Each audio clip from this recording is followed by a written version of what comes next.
And coming up on this week's Green Signals, your railway podcast.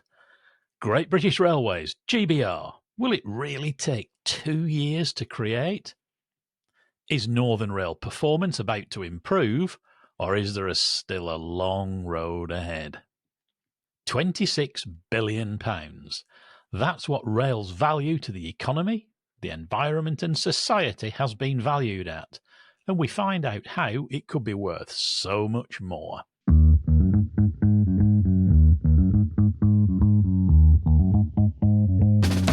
Welcome again to Green Signals from me, Nigel Harris, here in lovely sunny Lincolnshire, but very cold, and from me, Richard Bowker, in a Wiltshire that meets both of those statements as well, just as much. And you're a bit near the equator. It should be warmer there, shouldn't it? It's been a mad couple of weeks, Richard, but no let up for the Green Signals team. There's stacks to talk about, so let's dive straight in with Secretary of State Louise Haigh and a recent appearance at the Transport Select Committee. And we know what that's like, don't we? We do indeed. And we're recording this on the 20th of November, which means it's 140 days, I think, exactly since the 4th of July, which was the day of the general election, of course, when Labour won, and in railway terms at least, a new era was ushered in. Louise Haigh, of course, Secretary of State for Transport, appeared in front of the Transport Select Committee last week for the first time. That was her first appearance. And a couple of days later, at the weekend just gone, she also appeared on the Sunday morning programme with Laura Koonsberg on the BBC. And that was her first time on that as well. So they were both interesting appearances. Yes, they were. Now, my experience of Lou Haigh has been really limited to hearing occasional sound bites and quotes. I haven't seen her interviewed and I haven't met her as yet. So these were pretty much first exposures for me, Richard. And I have to say, I was actually rather impressed by her style, especially in the TSC. She spoke with great fluency and remarkably few ers and ums. She was a bit like David Higgins in that respect. She answered a question with great fluency and then full stop and stopped. And I have to say, I quite like that. We'll have to see if Green Signals agree after this show, won't we? Absolutely. Well, let's do both of the appearances. Let's start with the BBC one. Yep.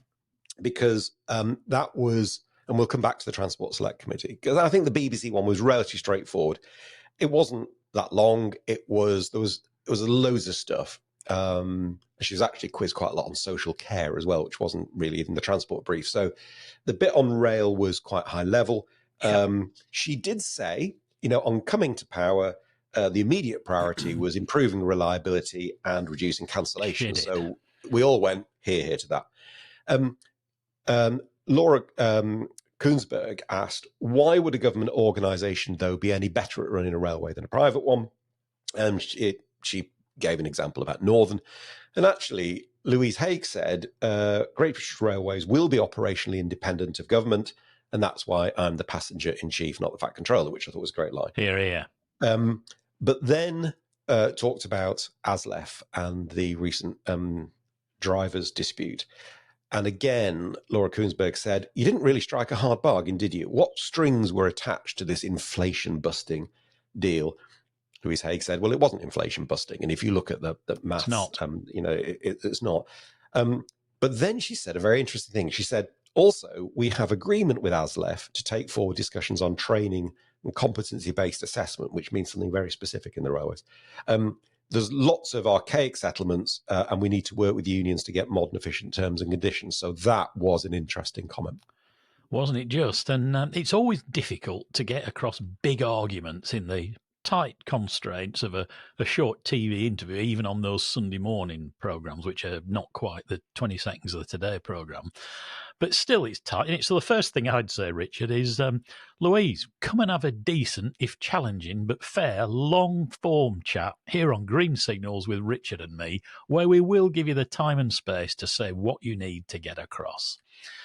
Interestingly, though, on that interview and in the TSC, she did make more comments about this need to modernise archaic working practices, which caught my eye because it was allegedly completely no strings, wasn't it?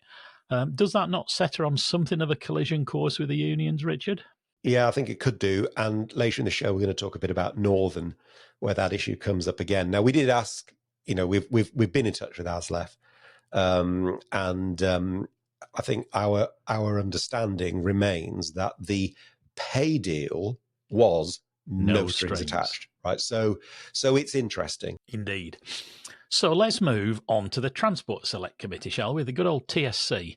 We've got a brand new committee chair in Ruth Cadbury, MP for Brentford and Isleworth, with plenty of new members. And interestingly, one of them is Ollie Glover, the Lib Dem MP for Didcot and Wantage, who's a significant operational career in the rail industry to his credit, having worked for Network Rail, London Midland and Govia Thameslink, amongst others. So a bit of real knowledge there. And of course, Lou Haigh is still relatively new herself. Now, you and I both watched the hearing separately, didn't we, Richard? Thanks to the wonders of modern technology. And I have my views, as you'd expect. But how did you find it? Anything catch your eye and ear, or did you find it soporific? No, I thought it was really interesting, actually. For a new committee with lots of new members, there was actually some very good questions. Louise was joined at the hearing by Dame Bernadette Kelly, who's the Permanent Secretary of the Department for Transport, and we will pick up on some of her contributions in due course, and Joe Shanmungalingam, who is the Deputy Permanent Secretary of the Department. Now, as is often the case with these things, there's a sort of a set piece question, what are your overall priorities, Secretary of State? And that's what happened. And this is what Louise Haigh said. Absolutely right, Chair. Our new motto in the department is move fast and fix things, and I'm sure colleagues are absolutely sick to the back teeth of hearing me say that, but we've wasted no time in getting to work fixing our broken transport system and getting it working for the public, no matter where they live across the country. We've already laid regulations to make it easier for local authorities to take back control of their bus services after 40 years of deregulation, and we've backed this with £1 billion of investment in local bus services through the budget and keeping bus fares capped. On our railways, we immediately got round the table and brought an end to the longest industrial dispute in the railways' history, a strike which cost the taxpayer £20 million a day in lost revenue alone. Every day the railways were on strike, and we're sorting out a number of long-standing, very localised disputes across the country, which are already starting to bear fruit, particularly on LNER and Transpennine Express, where we've seen improvements in services and a reduction in cancellations, and we'll start to see improvements in Northern, thanks to the facilitation of a recent rest day working agreement.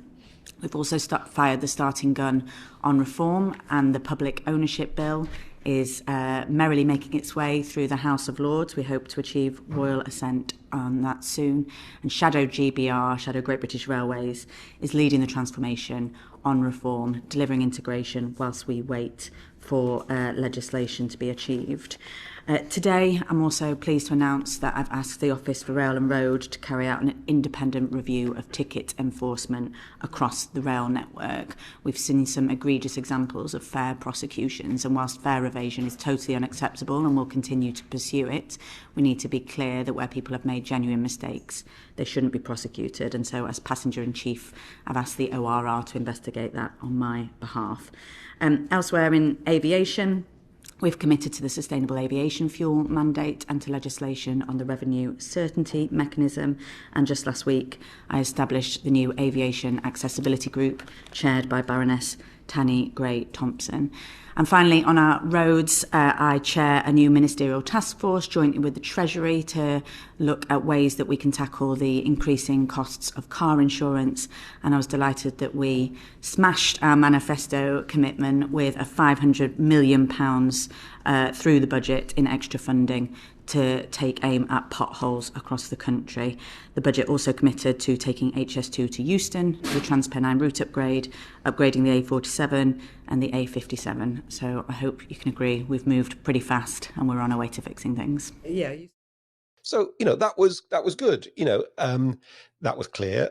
There were then quite a lot of things that were said in the hearing in detail, and we'll put the link to the Parliament TV site in the description so you can actually go and watch the hearing. The aforementioned Ollie Glover, MP from Didcot, he asked a good question. He said, how important will devolution of bus and rail powers? Bear in mind, this wasn't just about rail. We had lots of buses, lots about potholes, lots about other things, right? Potholes. But he talked about how devolution would work.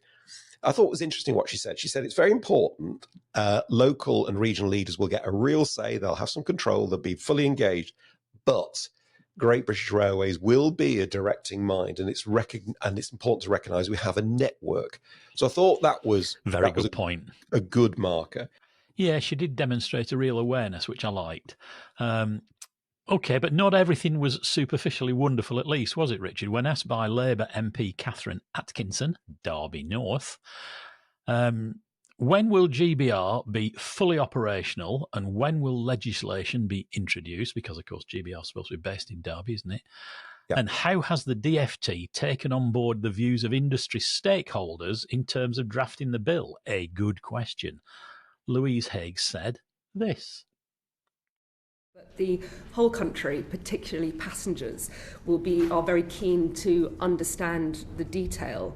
I know the Transport Secretary moves quickly, but can you say when GBR will be fully operational and when legislation will be introduced?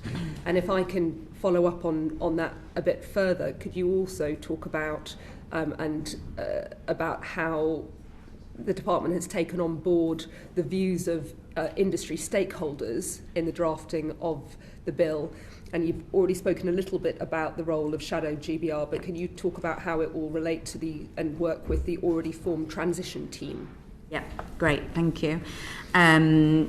So we will be going out to consultation very shortly on the Railways Bill, which we are hoping to introduce next summer. That will be the much more substantive piece of legislation. And if we can just pause on this for a moment, because I don't want anybody to underestimate the scale of the reform challenge that we are undertaking. I have always been clear that public ownership and simply bringing the operators under the current operator of last resort is not a silver bullet. We have to massively reduce and simplify the mass of regulation that has been built up over the last 30 years of privatisation and frankly stifles a huge amount of innovation and progress currently in the railways. In setting up Great British Railways, we have to establish an entirely new organisation that crucially has to have a completely new culture and a new approach that does not underpin any organisation that works across the railways at the moment. And that's one of the things I've tasked the chair of Shadow Great British Railways, Laura Schoaf, to really consider and think about how we establish that new culture. Because the problem we have in the railways at the moment is we have dozens and dozens of competing and conflicting interests. You've got 14 different operating companies, Network Rail. And if I can give an example, when a train is delayed, rather than work together to see how we can fix it and make sure it doesn't happen again, instead you have dozens and dozens of lawyers that argue over whose fault the delay was and how to attribute the blame and who pays for the fault. So that's the thinking behind setting up a directing mind, is to make sure that they can plan the network efficiently, plan a timetable, and just work single-mindedly in the interests of passengers. So there's a lot of work to do as we do that whole system reform. And as I say, we hope to introduce the legislation next summer. At the earliest, we'd anticipate that Great British Railways could be operational by the end of 2026. And as I say, the final operator, if they don't default on their contract any sooner, will come in October 2027. Shadow Great British Railways is designed to try and drive improvements in integration, as I say, whilst we are waiting for legislation. So it's simply a partnership of the department, the operator of last resort, and Network Rail to try and identify where we can deliver integration improvements in the interim. So, for example, where both TransPennine Express and Network Rail have their own station funding pots for the same station, can we not remove that duplication and deliver savings to the taxpayer? where two operating companies are already in public ownership, for example, Transpennine Express and Northern, can we not ensure that their tickets can be accepted on each other's services when they are in disruption? So they are identifying both the backroom benefits of integration, but also passenger improvements that we can deliver, as I say, because we didn't want to sit back and rest on our laurels simply whilst we were legislating. And I think this has been the biggest challenge I've tried to bring to the department, that we are all responsible for the real world outcomes, not simply outputs. And I keep on joking that I want, well, I'm not joking, actually, I'm being deadly serious, the performance stats and our outcomes plastered on the walls of the department, so that we are all taking responsibility for the actual experience of passengers, both on rail and bus, in the real world. Well, and thrice well, Richard. Plenty to unpick there, or unpack, have it as you will. But for me, the standout points we should discuss possibly were Louise's clear acceptance and indeed stressing that simply bringing TOCs into public ownership isn't itself a silver bullet, which we've said many times, to sort out poor performance, reliability or punctuality. Secondly, her view that 30 years of accumulated regulation which stifles innovation and progress, she said, need to be sorted out. So watch out ORR, perhaps. Thirdly, a new organisation will be needed with a new culture and ethos which is not currently at work on the railway, needs to be corrected. She didn't actually use the words network rail, but it's what she meant. I have to say, she did seem at ease, well briefed, confident, and impressively articulate about all these things. And I did like her style. But, and there's got to be a but, hasn't there, Richard? There was one very, how shall I describe it? I'll settle for interesting and let you flesh it out. Intervention by Bernadette Kelly. Well, it's very funny you should say that. I think I know what you mean. And here is what Bernadette Kelly said at one particular point. Can I just add a point of emphasis, really, and to what the Secretary of State has said? This is an enormous programme of change that is envisaged, and it's not just setting up GBR, it's changing the entire system of how our railways are run and governed and regulated.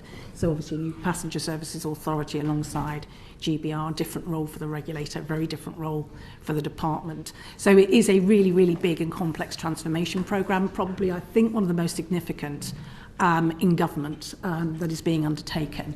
So whilst I'm absolutely with the Secretary of State on wanting to move fast and fix things, I'm also acutely conscious that we have to get this right in the setup of all of these new institutions and this whole new system. It is complicated, but getting it right is critical, and it will take some time.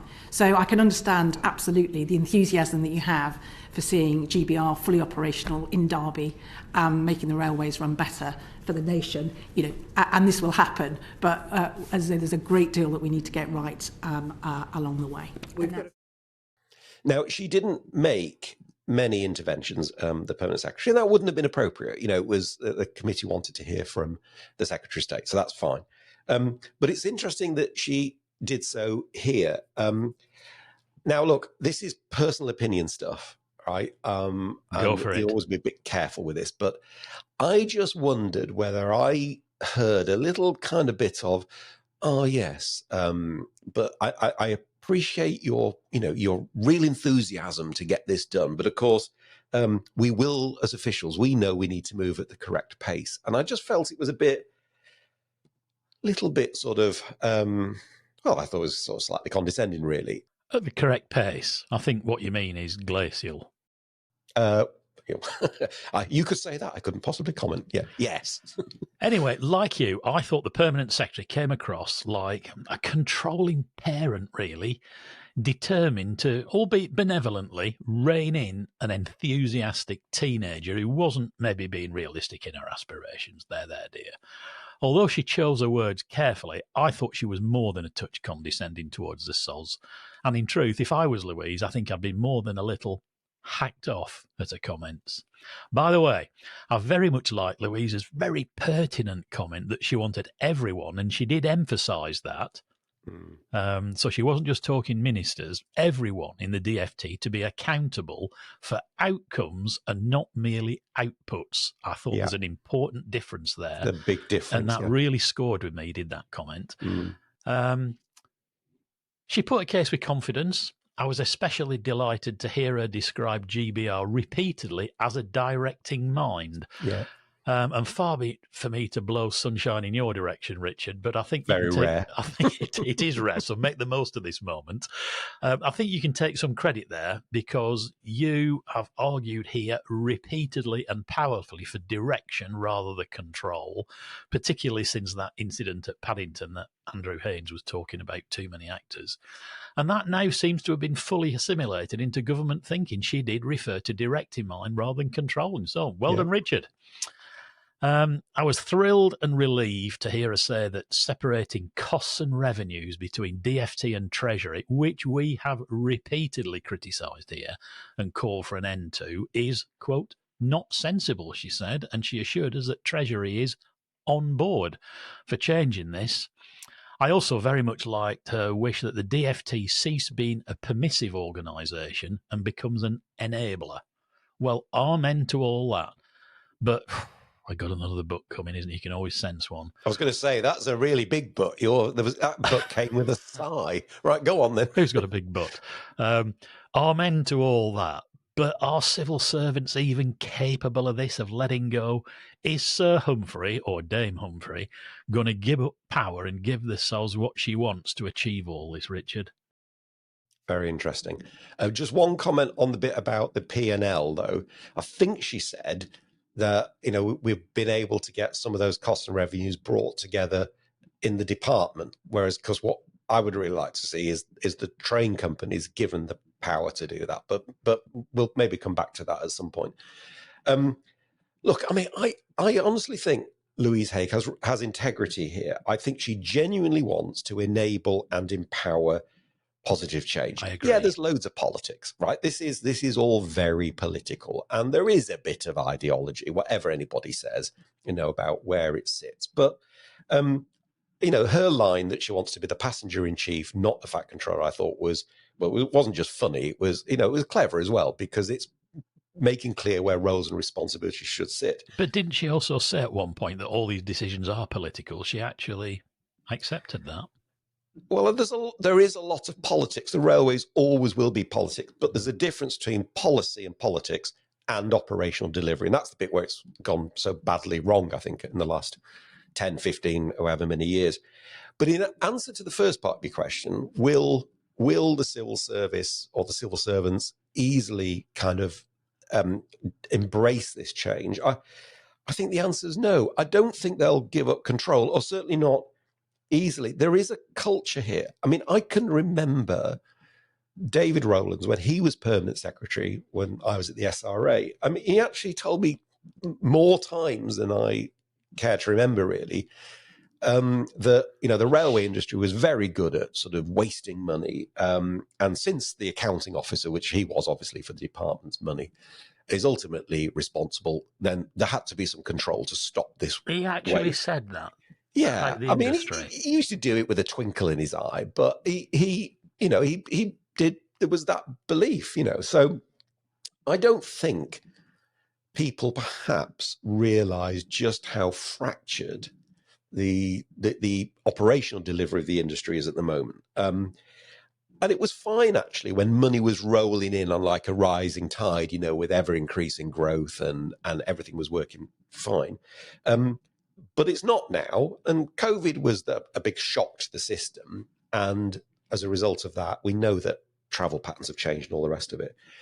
And the problem is it's going to take longer and be more painful to kind of put it back. I think probably bringing them into public control is the right thing at the moment. But it is not going to be, as we've said, a silver bullet. I am, however, confident, very confident, Nigel, on three things. Oh, go on.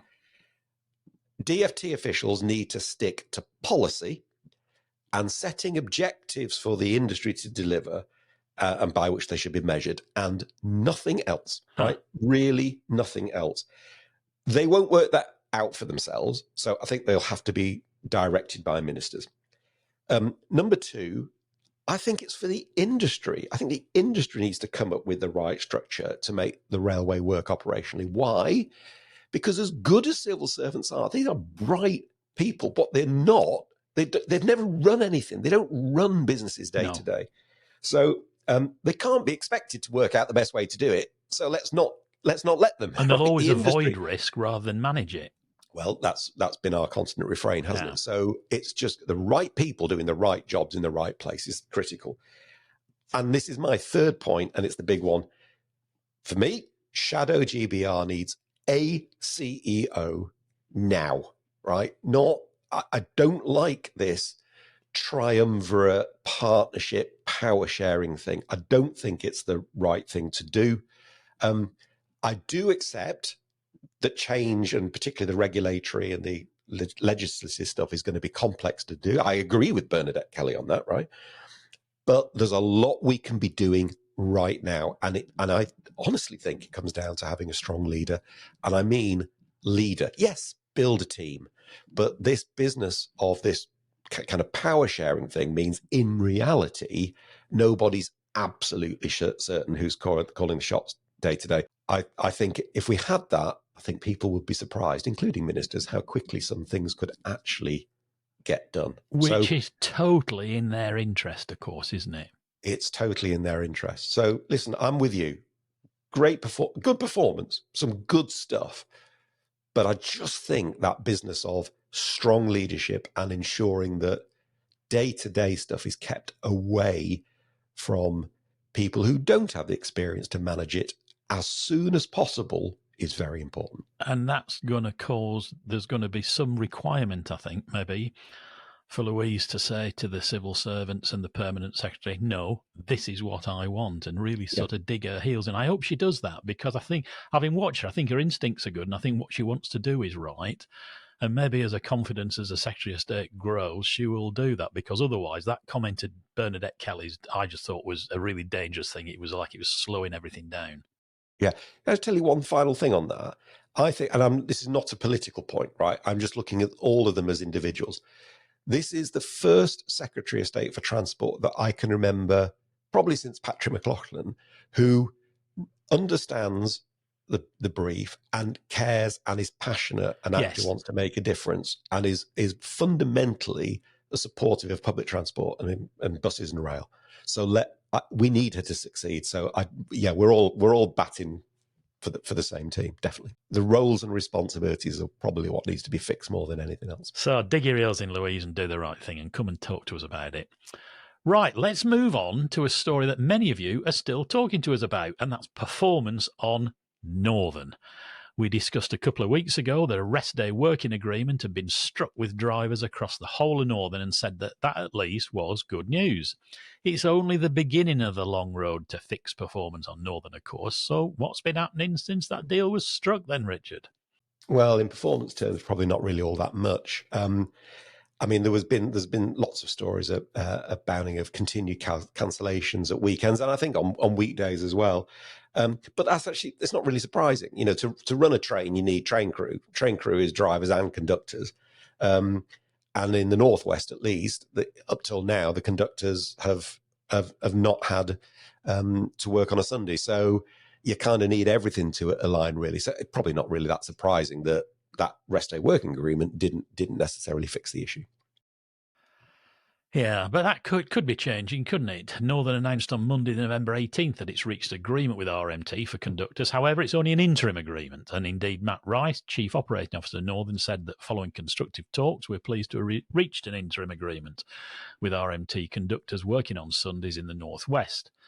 The union's national executive will review our 4-month offer before putting it to their members for a referendum vote. And if this is accepted, it will improve the reliability of services for our customers on Sundays, which we accept have not been up to scratch for some time due to some historic and complex issues. Now, not being up to scratch is something of an understatement. Just as before we recorded this, our good chum Twin Peaks on Twitter sent me a BBC link to a story where they'd talked to Northern passengers. I just sifted out a couple of quotes which make this real. Regular passenger Lisa Greenhalgh said it was absolutely diabolical. Claire Harlan told the Bieber experience in Northern was absolutely rubbish. But how about this one, Richard? Norman Wallace, owner of Southport Pleasureland, said, "We are a tourism destination and basically Northern is killing us." It's quite strong, isn't it? It's interesting that Matt Rice, the COO, framed all this as inherited mess from the past, which has got some legitimacy, and there is no easy fix. Okay, now when we talked about this last time on the show, we did say that we thought the rest day working agreement with ASLEF, was good news. Now, the legendary Graham Eccles, who knows a thing or two about railway operations, right? He took a slightly different position. And in a post on X, which the veteran industry commentator Roger Ford described as, I think, a killer thread, Graham said this. He said, "I listened to your explanation of the Northern Rail debacle this afternoon. Your description of the rest day working agreement as good news made me smile. Lessons from the past suggest it will turn out to be good news only for the train drivers. Why is it not good news?" And he goes on to explain it. Now, I read that tweet and I thought, well, that's kind of like the modern equivalent of, you remember when the teacher didn't used to mark it, they just used to put "see me" in red with a big circle. I had quite a few of those and you knew it was bad news. Yeah. I thought that's one of them then. So I thought, do you know what? I'm going to talk to Graham, and I have, and this is what he said. Well, I'm very pleased to be joined by Graham Eccles. Welcome once again to Green Signals, Graham. You're most welcome. Thank you. That's very kind. Look, let's get straight into Northern. We had a sort of an exchange a week or so ago, because on a previous show, we had said, Green Signals, that the rest day working agreement that Northern had reached with ASLEF was good news. And you said on X, you said, well, hang on, it's only good news for the drivers. Just explain a bit, what's your thinking behind that? Why is it only good news for the drivers? Well, my experience is that rest day working agreements come with a very large bill attached to them. They're usually a premium payment, and somebody, and in this case it's going to be the taxpayer, are going to end up paying more for ASLEF's short-term help. The second thing is that once RMT find out that ASLEF have a rest day working agreement with a premium price fixed to it, they're going to want a slice of that as well. And lastly, it gives both unions bargaining power over the train operating company for the duration of that agreement. And in the next 2 or 3 years, however long ASLEF's rest day working agreement lasts for, you can bet your life there'll be an annual pay award to negotiate. And the fact that Northern are now dependent on ASLEF's cooperation to run their service, ASLEF will leverage that when it comes to organising and negotiating a new pay award. That's why it's bad news, Richard. But did they have any alternative, Graham? Because they didn't have an agreement with ASLEF for driving on a Sunday as part of the contracted week. So what other option was there, certainly in the short term? I'm not suggesting there was another option. What I am suggesting is don't get yourself into this mess in the first place.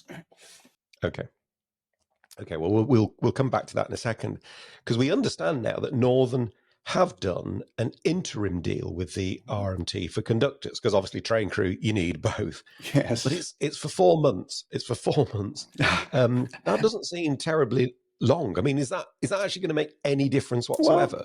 Well, it might and it might not. It all depends where you start from.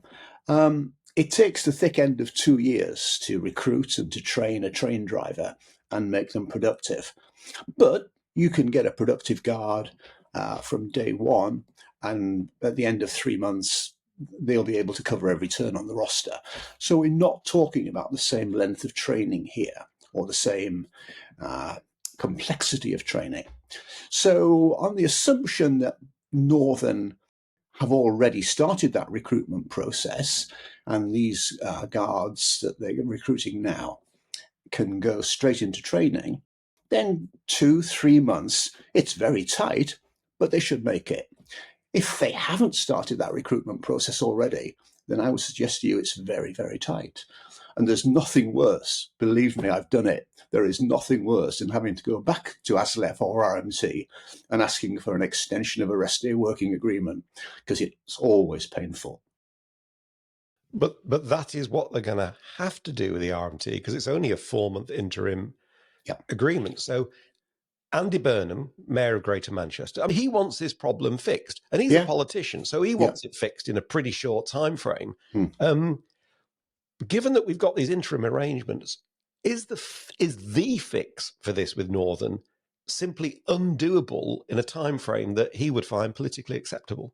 Well, I think my experience of politicians, that they're looking for a solution to a problem quickly. It doesn't have to be the final solution, and I mean nothing by that phrase. It's not the end game, let's put it that way. I think that where you are here, he's going to get a sticking plaster solution, and to those who are uninformed, it will look like Northern's performance will have improved, and it will. But the question that you and I would ask as professionals is that performance improvement sustainable? And that's what Andy needs to turn his attention to next, is can he deliver that? And he hasn't got it yet, Richard. And I suppose a really interesting point in the context of all of this, Louise Haigh, Secretary of State for Transport, who's put quite a bit of effort into at least trying to unblock some of the issues with the trades unions, which were unquestionably there. She was at the Transport Select Committee last week, and she talked about efforts being underway to address outdated terms and conditions. Yes. She also talked about workforce practices that are not fit to deliver a modern and efficient railway. So that's not just necessarily not having enough people. Yeah. It's actually the workforce practice terms and conditions of the people you've got. Is that part of the fix, or have we got a big battle with the unions coming, or possibly both? Well, I think first of all, Richard, you need a heart of stone not to laugh. It didn't take long for Louise Haigh to change her attitude towards the trade unions, away from a absolutely no strings deal to now wanting to get into terms and conditions. I'm never sure what people mean when they talk about terms and conditions and changing them and how difficult it is. There's a perfectly good bargaining machinery within the UK rail industry that's been there for donkey's years, and it works. The great problem is that the trade unions have become more able to manipulate that bargaining agreement, to use that bargaining agreement to get better results than perhaps management have. Now, I don't know why that is. It's possibly a lot to do with organisation, with training that no longer happens for management. But we've got to a position now where at local level, quite often, the trade union negotiators are actually more competent at negotiating than the managers are. And some of what people talk about being terms and conditions really are not that difficult to change. Within the industry, within the machinery of the industry for bargaining, there are two issues really. Some issues are what's called consultative, which means that after talking to the trade unions, management have every right to implement those changes. And others are negotiation, where you do need not the permission of the trade union, but you need the agreement of the trade union. That's the right direction to go. You can eventually, if you can't get agreement, implement that. But nevertheless, it is subject to negotiation. Now, actually, crewing a train falls into two camps. The actual, what we call the diagrams, the actual duties a driver will carry out in a day are on a diagram. And that diagram is consultative. Management decide what's on that diagram.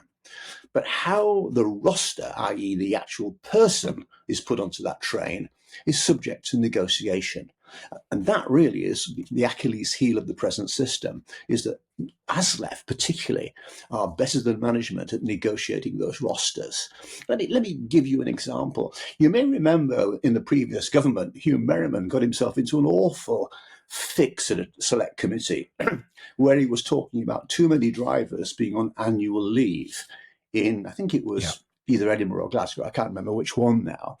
And he was blaming that on the intransigence of the trade unions. Not so. It's the incompetence of the management who negotiated that roster. You know in advance how many days leave a driver has, how many days they have in summer, and how many days they have in winter. And it should be very simple to translate that allowance within the establishment into an actual roster to make sure your trains are covered. But what happens at a local level is the driver's representative will come up to the local manager and say, look, my guys want their time off in summer during the school holidays. And that seems perfectly reasonable. Look, it'll be okay. We will make sure we don't cancel any trains. We will look after you. But what we want you to do is allow more drivers off during the summer. Well, that might be tempting to a local manager, but in the longer term, it's more expensive. And you play into the trade union's hands. You've just given away part of your bargaining power. So I think where we have to get back to, Richard, is it's not just about easy terms and condition changes. It's about training the new generation of managers are coming through in how industrial relations work and how you make it work to your advantage. So I'm slightly depressed, but a bit positive. Depressed that actually there's no real quick fix for any of this, but also more positive that actually potentially quite a lot of this is in our own hands as Indeed it is. Leaders and managers. Right. It is okay, well that's at least, that is encouraging. Well, that is, and you know what? I'm going to finish on that and saying, well, that at least is good news, or it's potential good news. I'm pleased I made your day. Oh, well, and you always do, Graham. No, seriously, thank you for that. I think this could be an issue we will come back to on occasions in the future. But for now, thank you for joining us and for that insight. Really appreciate it, and speak soon. Cheers, Graham. Good to talk, Richard. Bye-bye. Yeah, you're right, really. One comment, I'd stick by our assertion that it was still good news, because an agreement is good news compared with no agreement, which isn't to say that Graham's comments, as ever, are absolutely on point. Yeah, absolutely. No, I agree. Anyway, let us move on again. From time to time, a report's published that seeks to set out the benefits that rail brings to the wider economy, and we have recently had such a report published called Beyond the Tracks, Rail's Contribution to the UK, commissioned by the RDG, the Rail Delivery Group, and undertaken by WPI Economics. The headlines include: the value of railways to the economy, the environment and society more broadly currently stands at £26 billion in benefits delivered each year, made up of total benefits to passengers of about $14 billion a year. Total value of decreased congestion is worth $8 billion a year. £4 billion worth of additional benefits from environmental and social benefits and wider economic impacts. A blizzard of numbers there, Richard, which led you to speak to Jack Starr, CEO of the Rail Delivery Group, to find out a bit more. Well, I'm very pleased to be joined by Jack Starr, who's the Chief Executive of the Rail Delivery Group. So welcome to Green Signals, Jack. You're most welcome. Thank you. Nice to be here. The reason we're having this conversation was initially was because you've just published a report called Beyond the Tracks, Rail's Contribution to the UK, which you have had commissioned. Can I just sort of ask a general question? What inspired you to commission this? There's been quite a few of these, the value of rail to the economy reports. So why this one? And what about this one's maybe a bit different? Well, we wanted to bring everything together. So what inspired us was really to explore through this report the value that rail is adding to the economy, the environment, wider society, position that in terms of how it sits within some of the changes in passenger behaviour, and that's perhaps why it's a little bit different. We're in a world where our passengers, our paying customers, are behaving very differently in terms of their utilisation of the rail network, and also how rail's potential as an economic and a societal contributor could really be expanded into the future. So it's looking to offer an evaluation through the lens of a changing society and changing usage of the railway, but also looking to further the conversations around potential in the areas that I highlighted.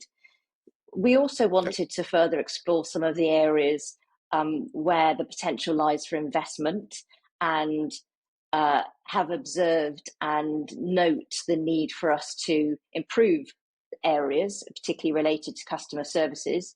And we also wanted to tell the combined story in a period when the rail industry is going through significant change, given the creation of Great British Railways. So let's talk about that in particular, because the timing of this is quite interesting.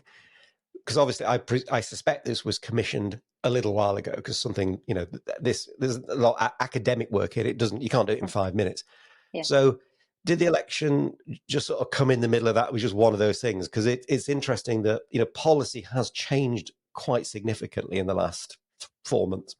Yeah, the timing of that it's just happened. It didn't influence our timing. We're working on this anyway.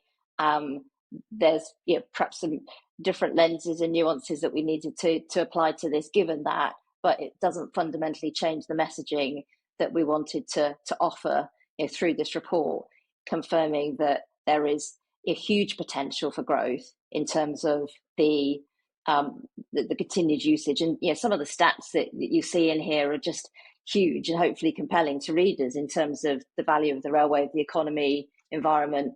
26 billion each year, highlighting areas of passenger benefits, 14 billion, decreased congestion, 8 billion, and additional benefits in terms of wider society improvements, 4 billion.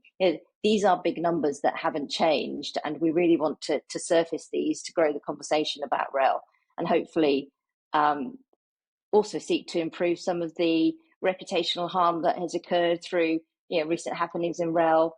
Strikes are hopefully behind us in most areas, but this is about giving reassurance to our customers that they are our priority, and that's what every conversation in the rail industry needs to come back to going forward. We'll maybe come back to sort of experience in a moment, but just on the numbers, they are big numbers, as you say. I mean, and economists and analysts will have lots of fun saying, debating big numbers. The Department for Transport and the Treasury do have their own sort of transport appraisal guidance that talks about value of time benefits and wider economic benefits and congestion and the rest of it. To what extent have they been engaged in this, or is this sort of an independent piece of work? I see in the report it does talk about the DFT's process and methodologies, but is there a risk that they'll go, well, that's interesting, but we just don't calculate it like that? We don't believe so. So there's nothing in here that we believe conflicts with any of those sources. Kind of reference other parts of the industry. So RIA, for example, mentioned in terms of the report.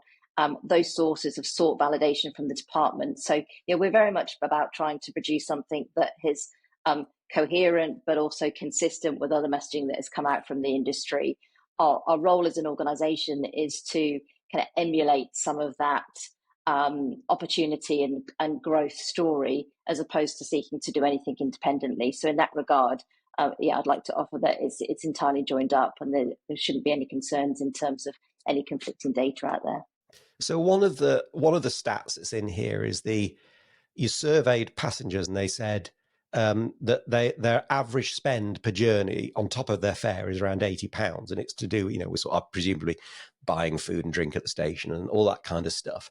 So that's really about experience. So the economics is interesting, but if we don't deliver a great experience, they might not be spending that 80 quid. So what is being done, in your view, to improve general experience of customers? Yeah, that's a great question. Thank you. And that's a significant amount of money, isn't it? £80 that attribute to kind of your average journey. And my passion is very much about driving the customer experience. And that starts from the moment that people are considering a journey with us, all the way through to having gotten off the train and talked to it, including the environment that they're navigating in order to get from A to B. And so it's absolutely not lost on us as an industry that our priority through this time of change has to be the customer. And so what are we doing? Well, some of these areas might sound quite basic, but actually based on the data that we receive from customers, we know that they have and place priority over navigating the industry around some of our apps in terms of information. So we've done some work in terms of upgrading National Rail Inquiries app, responding to feedback to make sure that we've got some functionality which is top priority for customers.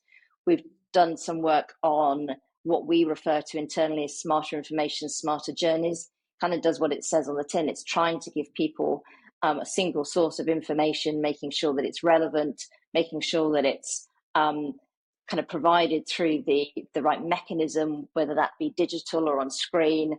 We've also invested in disruption information, so significantly improving that, enabling retailers to send automatic notifications, for example, to customers that have purchased digital tickets, really exploiting that capability around a digital purchase, because it enables us to have contact details for customers, improved onboard announcements. And we've seen a real satisfaction boost from customers in relation to customer information.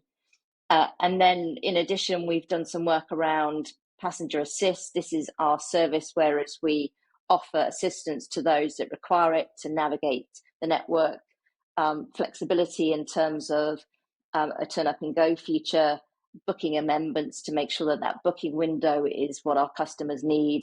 And then looking into the retail landscape, pay-as-you-go expansion. So we've spent a lot of money and we recognise that the retail experience for customers is a priority. And Project Oval is looking at contactless pay-as-you-go to 6 additional stations in 2024, and 47 will be rolled out soon. And that's all great. But I mean, I suppose one final thing really, the world, it is a-changing, okay? And train operations are going to be brought back into public ownership. So I wonder how much of this stuff is kind of public-private agnostic, or how much of it may change. And the reason I asked that is, though, last week, Louise Haigh, Secretary of State for Transport, was at the Transport Select Committee, and she was asked by one MP, she said, how have the DfT taken on board the views of the industry stakeholders in terms of drafting the rail reform bill? Are you talking to people like the RDG about what comes next?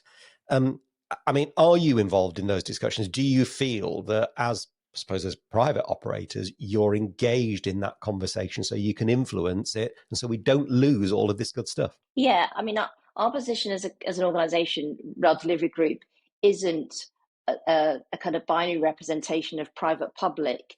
It's more of a customer representation. So in that regard, as an organisation, we're almost agnostic of private-public, but of course our members represent both. So we need to make sure that there's appropriate consultation and communication. In response to your question, are they engaged? Yes, RDG are engaged. We're in conversations. We're representing that blended membership, and therefore the voice is heard. Could we do more and be better at that? Absolutely. And that's one of the things that we're really pushing for. But as I sit here now, I can genuinely kind of report back that I feel that is getting better and better and better. And as the new government are bedding in, and as different parts of the industry are kind of restructuring themselves, the right people are getting involved in the right conversations. And so early signals in that regard are very positive. That's good, because being heard is not the same as being listened to, is it? So I suppose yes. It's important yes. that keep pushing with that. Well, look, Jackstar, thank you so much for your time. Congratulations on the report, and good luck with the engagement over the next few months. It's really important that the stuff that you've been doing is listened to and is continued. So, Jackstar, thank you very much. Thank you. So, do you think it all added up, Richard? I think the gilding the lily, or the numbers real? Well, the challenge is a lot of these things depends how you measure stuff, and the department and the Treasury are quite protective of their appraisal methodologies. I talked a bit about there with Jack, but I think the big point is whether or not we've calculated it to the absolutely the correct decimal point or not. The big message is, which RDG have said in this report, RIA have said in theirs, and others have said, is rail plays a massively important role in the economic lifeblood and future of this country. And this report just kind of reinforces that, really. Which, in all the aggravation, we sometimes gets overlooked by the MSM, doesn't it? I think it's time for a bit of a change of pace, right? Some pretty heavy stuff there, Nigel. Why not? What you got? Something I've been working on doing a bit of editing this week, and I really hope that I'll have it finished in time for Tuesday next week. And that's the video of the organisation and the planning of the naming of a certain locomotive, Nigel Harris. Now, we got loads of footage. We got from the preparing it, looking at timetabling, and also obviously for the naming itself, but also of the casting of the nameplates, which I thought people would find really interesting. So here's just a little snippet of the video to whet people's appetite. The metal used is aluminium, not least of which because it's light.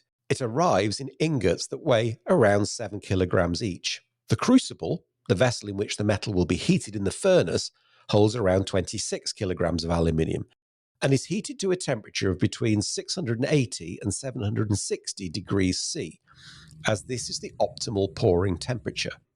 This takes around 20 minutes. When at temperature, Jim adds a degassing tablet that produces nitrogen to remove any dissolved hydrogen and impurities in the metal. The crucible is lifted carefully from the furnace. It's heavy, and the molten aluminium within is at between 680 and 760 degrees C. Jim scrapes off the slag or impurities from the surface of the molten aluminium. Time now to pour the metal into the pattern box. The foundry sand has moisture in it, and so steam is produced. The back pressure on the pour could cause the pattern box to explode if the nameplate was a large one, so multiple holes or vents are used. Rail chairs are used to weigh down the lid of the box to provide additional protection. Jim and Daz carefully lift the crucible and pour in the molten aluminium. After years of practice and many hundreds of castings, they make the process look remarkably straightforward. The cooling process is quite quick, and within 20 minutes or so, the casting can be removed from the pattern box. This is done very carefully. Well, I never thought I'd see my name in molten aluminium, Richard, but it's actually, the whole thing has been a quite lovely, humbling, and a real honour as an experience. I'm enjoying the unexpected comments from around the network as people see my 66312 pootling about. My old chum Pip Dunn, tongue-in-cheek, message to say he noted I was off for a train of sludge one day. Was that tongue-in-cheek? Steve Purvis of Acura Scale Model Railways commented I've been seen at Ketton Cement Works. Whilst a selfie sent by now famous freight driver Bessie with 66312 in the background was simply captioned, "Gotcha." Anyway, it's worth mentioning at this point that YouTube and Patreon members get early access to our special episodes, so you get to enjoy them before anybody else. If you're watching on YouTube, just click the join button to find out more, or head to greensignals.org and click on Become a Member. Right, our big story last week generated rather high levels of comment on social media, did it not? Meant to be all Yoda then, didn't it? It did not, did it not? I'm referring, of course. Keep going, go on. I'm referring, of course, to the HS2 bat shed, and I did say shed there, and our discussion over the comments made at the RIA conference by HS2 chairman Sir John Thompson. Yeah, they were pretty polarised, weren't they? Yeah. And they comments on HS2 really just reflect the previously held and strongly held opinions of those that make them. So you don't, you got a lot of that. But there was one comment that was on YouTube, which I thought was pretty thoughtful, and it was from Marion Bloom. And I'm not going to read it all out. I'll just give you a couple of little snippets. She said, Thompson made the classic mistake of people in the public eye being drawn in by a journalist into making a detailed statement from the hip about a big contentious issue without being fully prepared. You lambasted him over this and missed his real message. And she explains what she thinks that was. However rare these bats are, most people would think 100 million to protect them is unreasonable. And if it's the law that dictated that, most people would think the law is stupid. And she goes on to explain a bit more. Now, I made the point back. I said, no, actually, we didn't miss that big message. We did refer to the wider issues of consents and disproportionate costs and so on. But she came back and said, look, I agree with everything you say. She said, but your article came across as just putting the boot into Thompson for his foot-in-mouth-itis.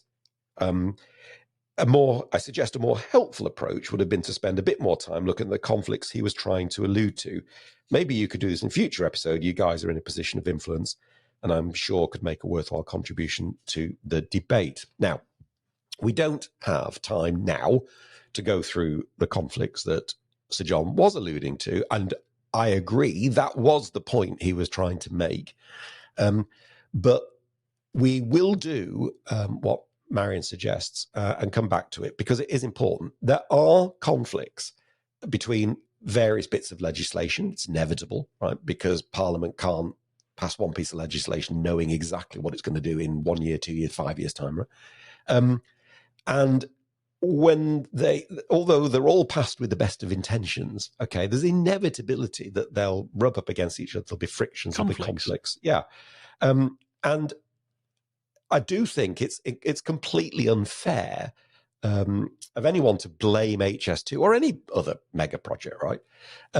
For basically bearing the sole responsibility of having to navigate their way through this minefield. So only government ministers really ably supported by civil servants who are experts on policy. Let's be fair, right? They're the guys that can fix this. So they have to decide what their priorities are, and they've got to make trade-offs as required. And then they've got to explain to all of us why they've made those trade-offs and why it was the right thing to do. You can't outsource accountability for that. So, you cannot.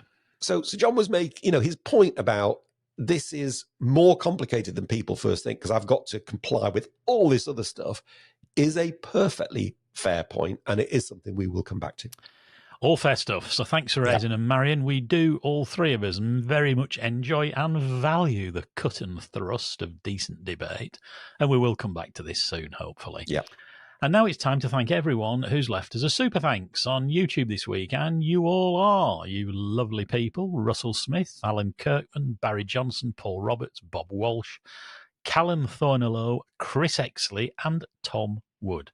We really do appreciate you as leaving us those super thanks. So thank you very, very much indeed from all three of us. Thank you to our new gold and silver members, who are Ben Nelson, James Matheson, and actually an unnamed member on YouTube who we can't thank personally because your account doesn't have a name, unfortunately, and it just says unnamed. But if you think it's you, do drop us a line if you'd like to, and we'll be delighted to name check you next time. Now, you can see all our members, gold, silver, and bronze, in the end credits of the show. And don't forget, if you're a gold or silver member and you've just joined, do drop us a line to info@greensignals.org, because we need to be able to send you the stuff we've promised. We have now just ordered our members' mugs for gold and silver members. We ran a little poll on the site last week. Loads of people got engaged with it and said some terrific stuff. So they've all been ordered, and hopefully they're going to arrive in the next week or so, which would be terrific. We've seen a prototype artwork, and very classy they look too, don't they? Indeed. And now it's time for this week's Railway News Roundup. Go Up Trains, who describe themselves as a passenger and worker cooperative preparing open access rail services for Somerset and Wiltshire, means you, Richard, have been granted access rights by ORR to return weekday and weekend services between Taunton and Weston-super-Mare, Taunton and Westbury, Taunton and Swindon, and Frome and Westbury. Go Up plans to start in December 2025 at the earliest, and must do so no later than December 26 in order to use the capacity granted by ORR. However, ORR have also made clear that Go Up must provide evidence to ORR of the necessary finance to start operations, fund level crossing enhancements, that's never cheap, is it? And that the necessary rolling stock has been secured. ORR's decision requires Go Up to do this without delay and no later than November 2025. Pretty tight timescales, Richard. And Go Up Trains has said they'd be pleased to come in and talk to Green Signals and chat about their plans, but unfortunately we couldn't fit it in this week. But rest assured, we will be doing that soon, not least because, as I just said, you are one of their potential customers, Richard. Absolutely. They're planning to run some services through my now home station of Chippenham. So I'm looking forward to going through that in some detail with them in due course. Now, here's a really exciting development. Thanks to Simon Bending and Sean Morris Armitage for directing us to this one. A company called Belmont, who many people will know of, they've announced a brand new luxury sleeper train, the Britannic Explorer. It's going to be using the Grand Hibernian Mark III set, which has been completely refurbished and previously operated in Ireland, apparently. Now, they're very well known, Belmont, for the luxury trains. They run the British Pullman, the Royal Scotsman, for example. But from next July, they will operate the first luxury sleeper train. 3-night journeys departing from London and going to Cornwall, the Lake District, and Wales. Now, one bit of the story that caught our eye is that the route of the Cornish tour will visit the East and West Somerset railways, which of course are heritage railways, and will overnight at them. So it will mean the train using what is normally a freight-only line from East Somerset Junction past Merehead and on to Cranmore. Now, this is going to be the ultimate jolly. I'm going to be honest, right? Opulent interiors, 18 cabins with heritage details. I like this line. Botanically inspired bars stocked with artisan gins and craft beers. Yes, please. They're saying that the experiences will start from £11,000. So it is definitely but it's definitely a bucket list experience. And the quality of these is absolutely out of this world. But I like the heritage railway connection as well. So there you go. Coming to a railway soon. And if you want to find out, if you're not familiar with what they do, Alan Cumming, the Scottish actor, is currently doing a 3-part Scotland's poshest train bit about the Belmont train in Scotland. Indeed. Which is worth watching, actually. He's done quite a good job on it. Anyway, apparently Belmont have made a long-term commercial commitment to both those heritage railways in Somerset, which would be a huge help.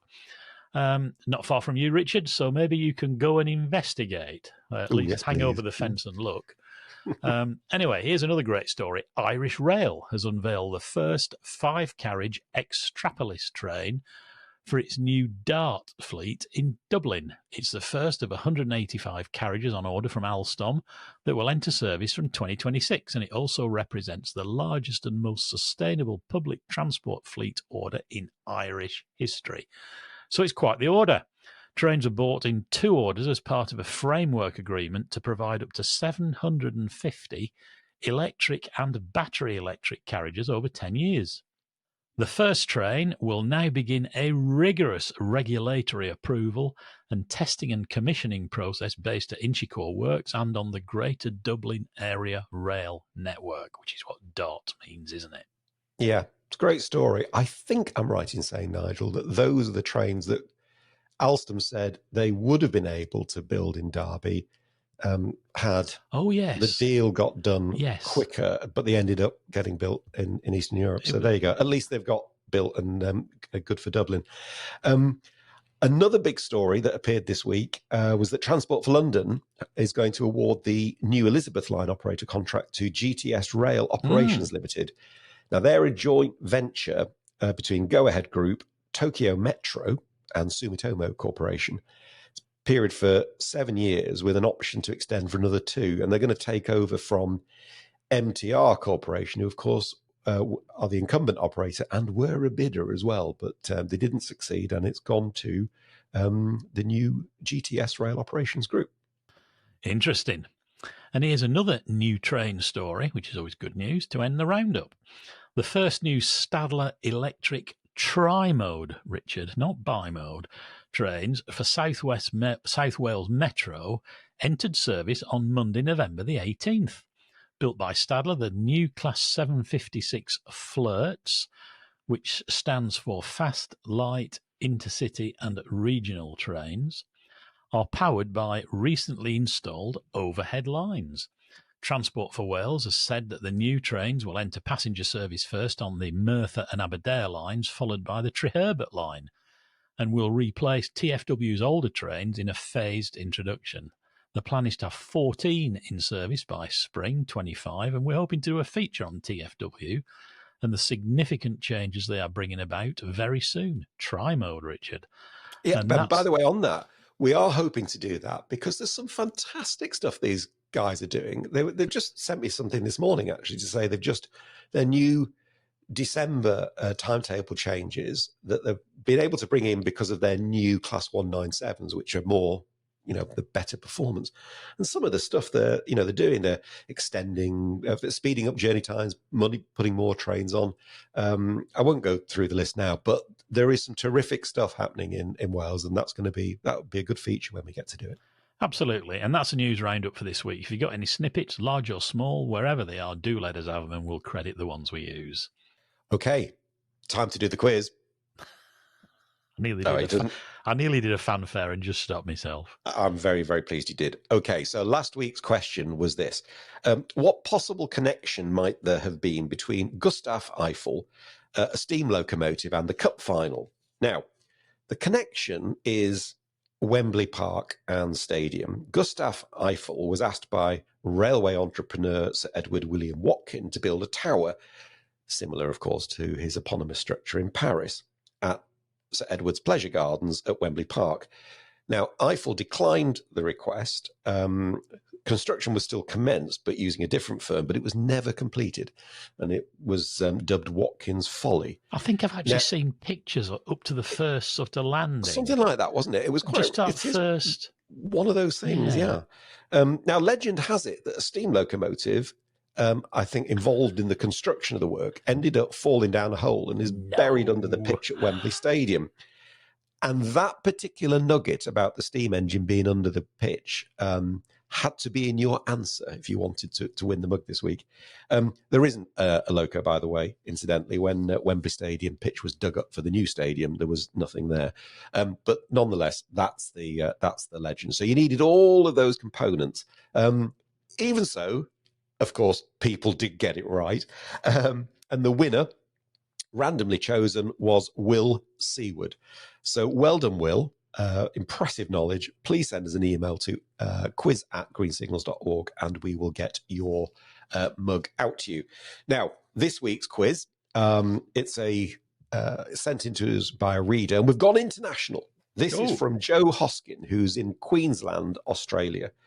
And the question's this: which currently operational UK railway location, right? So think about the word. It doesn't have, it could be any railway location, appears to be named after the type of railway location that it is, right? And for a bonus point, do you know why it might be called that? And I will give you an example which isn't the correct answer. Some people say Battersea Power Station. So it sounds like it's got station in twice. That's a kind of a bit of a clue. That's not the right answer because that's down to the way that London Underground, Transport for London name things. But that's giving you a bit of a clue. We don't normally do clues. But I'll just say it again. Which currently operational UK railway location appears to be named after the type of rail location it happens to be? And do you know why? For a bonus. If you think you know the answer to that, we think there might be two correct answers, but there's certainly one. Send us an email to quiz@greensignals.org and we'll draw the correct one out at random and you'll win a mug. And that's the quiz. I'm completely clueless as usual, which means that our regulars will have it within 10 seconds of broadcast. No doubt on the quite day. Possibly, yeah. Okay, here's a great story to end on. The first all-new design and build battery electric locomotive for passenger haulage on a UK statutory regulated railway has been delivered to the 15-inch gauge Bure Valley Railway at Aylsham. The 13.6-tonne locomotive, built by British railway engineering manufacturer Clayton Equipment, will be capable of hauling the railway's heaviest trains and will now undergo a period of commissioning and testing before entering service. We'll have to go and have a look at it, Richard. Great to see some battery innovation going on not only a heritage railway, but a minimum gauge heritage railway. How about that? Yeah, it's brilliant. It's brilliant that. It's in Norfolk, isn't it? Mm. Yeah. It's quite a long way from Chippenham. I think it's the Tallington chapter might be. Maybe it's one for me and Steph to go and have a look at. Is that? Oh, brilliant! That's fantastic. You'll enjoy that. And sadly, that's all we've got time for this week. Time flies when you're having a good one. Thanks so much for watching or listening. Don't forget to give us a thumbs up or leave us a comment Or if you haven't already, subscribe to the channel if you're watching on YouTube. And if you really want to support us, find out about membership on YouTube or Patreon. But most importantly, do come back and join Richard and Steph and me again next week. We'll see you then. Until then, it's goodbye from me and it's goodbye from me. have a great week.